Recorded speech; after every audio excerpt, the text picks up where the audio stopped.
തുടക്കം മാത്രമേ ഓർമ്മയുള്ളൂ ബ്രോ. പിന്നെ പടം കത്തി കയറി കിളിയെല്ലാം പോയി. ക്ലൈമാക്സ് ഒക്കെ രോമാഞ്ചം കൊണ്ട് ഞാനൊക്കെ എടിച്ചു നിൽക്കും. അങ്ങനെ ആക്ടിങ്ങും ഡയറക്ഷനും ഇയാൾ എങ്ങനെ ചെയ്തെന്ന് സത്യം ഞെട്ടിച്ചു ബ്രോ. ലാസ്റ്റ് ഒക്കെ വന്നിട്ട് നമുക്ക് എഴുന്നേറ്റ് നിന്ന് കൈ അടിക്കാൻ തോന്നിപ്പോ അങ്ങനത്തെ ഒരു ലാസ്റ്റ് 20 minutes ഒക്കെ ഒരു പടമായി പോയി നിന്ന് വിറച്ചു പോകണം. സെറ്റ് പടം ബ്രോ, സെറ്റ് പടം എന്ന് വെച്ചാൽ സെറ്റ് പടം. ക്ലൈമാക്സ് എന്നൊക്കെ പറഞ്ഞാൽ രോമാഞ്ചം ഇപ്പോഴും മാറിയില്ല. ഫസ്റ്റത്തെ ആ ഒരു ഇതൊക്കെ വെച്ച് നോക്കി സെക്കൻഡ് ഹാഫ് പറയാൻ പറ്റില്ല, അത്രയ്ക്ക് സെറ്റായിരുന്നു. അത്രയ്ക്ക് സെറ്റ് എന്ന് വെച്ചാൽ മേക്കിംഗ് പൊളിയായിരുന്നു, പൊളി. പിന്നെ അതുപോലെ അയാൾ എങ്ങനെ ചെയ്തെന്ന് ഒരു പിടുത്തമില്ല. ഒരു രക്ഷയില്ല ബ്രോ. നമ്മൾ ഈ വേർഡ്സിനേക്കാളും ആ പടം പോയി എക്സ്പീരിയൻസ് ചെയ്യുക.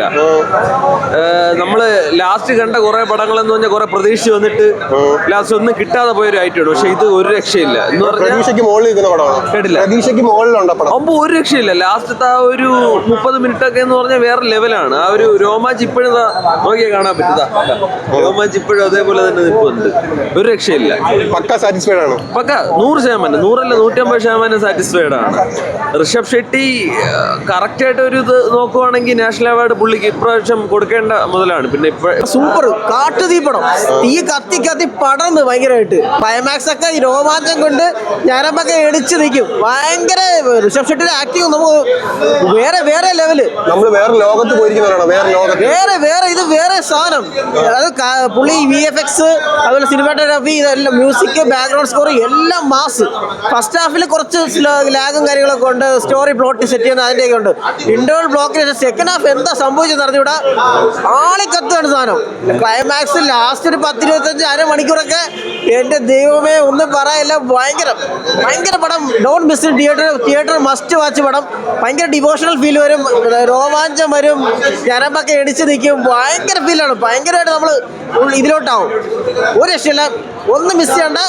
സൂപ്പർ പടം, ബമ്പർ ഹിറ്റ്. ഇത് 1000 കോടി അടിക്കുന്നുള്ള ഏകദേശം ഉറപ്പായി. എൻ്റെ ആമോ, ചരിത്രത്തിൽ ആദ്യം ഋഷഭ് ഷെട്ടിയുടെ അതിഗംഭീരമായ പെർഫോമൻസ്. ക്ലൈമാക്സ് ഇരുത്തി ഫസ്റ്റ് ഹാഫിനെ കണ്ട് സെക്കൻഡ് ഹാഫാണ് പടം പിടിച്ചിരിച്ച് കളഞ്ഞത്. അത്രയും ഗംഭീരമായിരുന്നു. കിടിലം വെച്ചാൽ കിടിലം, ഒരു രക്ഷയില്ല. ഒന്നും പറ, കാണേണ്ട പടം തന്നെ. ഓടി വണ്ണിൽ തന്നെ പോയി ഒന്ന് കാണാം. ഒന്നും പറയണ്ട എൻ്റെ അപ്പോ, ഒന്നും പറയണ്ട അപ്പോ. കിടിലം. ലോകയെന്ന് ഇതിന്റെ അപ്പോ ഒന്നും എത്തൂല. കാര്യം വെച്ച് കഴിഞ്ഞാൽ ഇതൊരു വല്ലാത്തൊരു പടമായി പോയി നിന്ന് വിറച്ചു പോകണം. അത്രയും കിടില്ല, ഒന്നും പറയാം. പടം എന്ന് പറയുമ്പോ ഫസ്റ്റ് തുടക്കം മാത്രമേ ഓർമ്മയുള്ളൂ ബ്രോ. പിന്നെ പടം കത്തി കയറി കിളിയെല്ലാം പോയി. ക്ലൈമാക്സ് ഒരു 30 minutes ഒരു രക്ഷയില്ല, ഒന്നും പറയാനില്ല. കിടില, ഒരു മസ്റ്റ് തിയേറ്റർ എക്സ്പീരിയൻസ് ആണ്. പീക്ക് ലെവലാണ്. നല്ല സൂപ്പർ പടം, രക്ഷയില്ല. തിയേറ്റർ കത്തിച്ചോ? കത്തിച്ചു, ഉറപ്പ്. പെർഫോമൻസ് ബേസിൽ ആരെയൊക്കെ ഉള്ളതെന്ന് പടം മറ്റേ KGF-ന്റെ ഏകദേശം അത്രയും വരും. ജയറാം രക്ഷയില്ല, അവസാനം സൂപ്പർ. എന്താ പറയാ, എന്തിനോ വേണ്ടി എടുത്ത സെക്കൻഡ് പാർട്ട് ഒരു നമുക്ക് അങ്ങനത്തെ ഒരു സംഭവം അല്ല. നല്ല രീതിക്ക് ചിന്തിച്ച് നല്ല ചെറിയൊരു ഡീറ്റെയിലിങ്ങും ചെയ്ത് തിയേറ്റർ എക്സ്പീരിയൻസിന് പറ്റിയ ഒരു പടമാണ്. നല്ലൊരു എക്സ്പീരിയൻസ് ആയിരുന്നു. ബിക്കോസ് ലാസ്റ്റ് ഒക്കെ വന്നിട്ട് നമുക്ക് എഴുന്നേറ്റ് നിന്ന് കൈ അടിക്കാൻ തോന്നിപ്പോ അങ്ങനത്തെ ഒരു ലാസ്റ്റ് 20 minutes ഒക്കെ. ബ്രോ, പ്രശാന്ത് നീലിന് KGF പോലെ, രാജമൗലിക്ക് ബാഹുബലി പോലെ ഒരു പൊന്തു പോലെ തന്നെയാണ് ഋഷഭ് ഷെട്ടിക്ക് കാന്താര എന്ന് പറഞ്ഞ സിനിമ. ഫസ്റ്റ് എങ്ങനെയാണോ അതുപോലെ തന്നെയാണ് സെക്കൻഡ് ഇരിക്കുന്നത്. ഫസ്റ്റ് ഹാഫ് ഒരു ആവറേജ് ഫില്ലായിട്ട് തോന്നിയുള്ളൂ. സെക്കൻഡ് ഹാഫ് പൊളിയാണ്. മേക്കിംഗ് കാര്യങ്ങളെല്ലാം പക്ക. തിയേറ്ററിൽ നിന്ന് കത്തുന്ന ഐറ്റമാണ്. തിയേറ്ററിൽ നിന്ന് കത്തുന്ന സംഭവമില്ല. കാന്താര അവസ്ഥ എങ്ങനെയാണോ അതുപോലെ തന്നെയാണ് സെക്കൻഡ് എടുത്ത് വെച്ചിട്ടുള്ളത്. മാസൊക്കെ പക്ക. ഋഷഭ് ഷെട്ടിക്ക് ഒരു രക്ഷയില്ല. കരിയർ ബെസ്റ്റ് പെർഫോമൻസ് വേണം പറയാം. രുക്മിണി ആണെങ്കിലും എത്രയോ കാലത്തിന് ശേഷം കോമാളിയായിട്ടിരുന്ന ജയറാമിനെയൊക്കെ നല്ല രീതിയിൽ എടുത്ത് കാണിക്കാൻ വേണ്ടി പറ്റിയിട്ടുണ്ട്. ഇഷ്ടപ്പെട്ടു. എനിക്ക് ഫസ്റ്റ് ഹാഫിൽ മാത്രം കുറച്ചൊരു സ്ലോ പേസ് ഉള്ള പോലെ കഥ പറച്ചിലുള്ള തോന്നിപ്പോയി. പക്ഷേ പിന്നീട് അങ്ങോട്ട് പക്ഷേ അവിടെയും നല്ല രീതിയിലുള്ള എലമെന്റ്സ്, ഇൻട്രസ്റ്റിംഗ് ആയിട്ടുള്ള എലമെന്റ്സ് എല്ലാം കാര്യങ്ങൾ വരുന്നുണ്ട്. എടുത്ത് പറയുകയാണെങ്കിൽ നമ്മുടെ ജയറാമേട്ടന് പുള്ളി അന്യഭാഷയിൽ ചെയ്തിട്ടുണ്ടെങ്കിലും മലയാളത്തിൽ ചെയ്തിട്ടുണ്ടെങ്കിലും ഇതൊരു one of the career best എന്ന് പറയാൻ പറ്റുന്ന ഒരു റോളാണ് പുള്ളി ചെയ്തിരിക്കുന്നത്.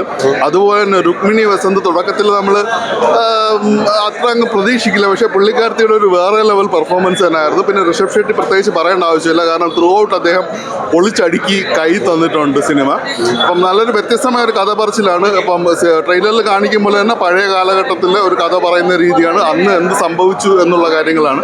അപ്പം മൊത്തത്തിൽ സിനിമ വർക്കായിട്ടുണ്ട്. തിയേറ്റർ മസ്റ്റ് തിയേറ്റർ വാച്ചാണിത്. ബ്രോ കൊള്ളാം ബ്രോ. ഫസ്റ്റ് പാർട്ടിനെ കാട്ടി സെക്കൻഡ് പാർട്ട് നൈസ് ആയിട്ട് അവർ എടുത്തു വെച്ചിട്ടുണ്ട്. ആ ഒരു ഫസ്റ്റ് പാർട്ടിന്റെ ആ ഒരു എക്സ്പെക്ടേഷൻസ് അവർ ഇതിൽ കീപ്പ് ചെയ്തിട്ടുണ്ട്. അവർ ഒരു നെഗറ്റീവ് ആയിട്ട് തോന്നിയിട്ടില്ല. VFX ഒക്കെ ടോപ്പ് തന്നെ, കുഴപ്പമില്ല. പെർഫോമൻസ് നൈസ് ആണ്. പെർഫോമൻസ് എങ്ങനെ ഉണ്ടായിരുന്നു? നൈസ് അത് നൈസ് ആയിട്ട് ചെയ്തു. ഒരു പക്ക തിയേറ്ററിക്കൽ സ്റ്റഫ് ആണോ? ആണ് നല്ല ഷോർട്ട് ഷോട്ടാണ്. സൂപ്പർ മൂവിയായിരുന്നു, മസ്റ്റ് വാച്ച് ആണ്. ഫസ്റ്റ് പാർട്ടിനെക്കാട്ടിലും എന്താ പറയുക, എക്സ്പെക്ട് ചെയ്യുന്നതിനെക്കാട്ടിലും കൂടുതൽ കാണാനുണ്ട് ഇതിനകത്ത്. പക്ക വർത്താണ്, വർത്ത് വാച്ചാണ്. മസ്റ്റ് വാച്ച് ആണ്, അതും തിയേറ്റർ വാച്ച് തന്നെ ആയിരിക്കും. അതുമല്ല, നമ്മൾ എക്സ്പെക്ട് ചെയ്യുന്നതിനെക്കാട്ടിലും എല്ലാ ആൾക്കാർക്കും മനസ്സിലാവുന്ന രീതിയിലാണ് അവർ ചെയ്തേക്കുന്നത്. Must watch. ഫാന്റസി ഫോക്ലോർ ടൈപ്പിൽ പോയി ഈ പ്രാവശ്യം. നമ്മൾ എത്തിപ്പെടാത്ത ഒരു വേറെ ലോകത്തിലേക്ക് എത്തിപ്പെടും സിനിമ കാണുമ്പോൾ. അങ്ങനെ കൊണ്ട് ചെല്ലാൻ ശ്രമിച്ചിട്ടുണ്ട് ഋഷഭ് ഷെട്ടി. നല്ല ബഡ്ജറ്റ് കിട്ടിയതുകൊണ്ട് ഒരുപാട് എക്സ്പെരിമെന്റ് ചെയ്യാൻ നോക്കിയിട്ടുണ്ട്. ജയറാം ആയിരുന്നാലും രുക്മിണി വസന്ത് ആയിരുന്നാലും ഋഷഭ് ഷെട്ടി ആയിരുന്നാലും എല്ലാവരും നല്ല പെർഫോം ചെയ്തിട്ടുണ്ട്. കൊള്ളാം, നല്ലൊരു ഓവറോൾ സിനിമാറ്റിക് എക്സ്പീരിയൻസ്, നല്ല രസം.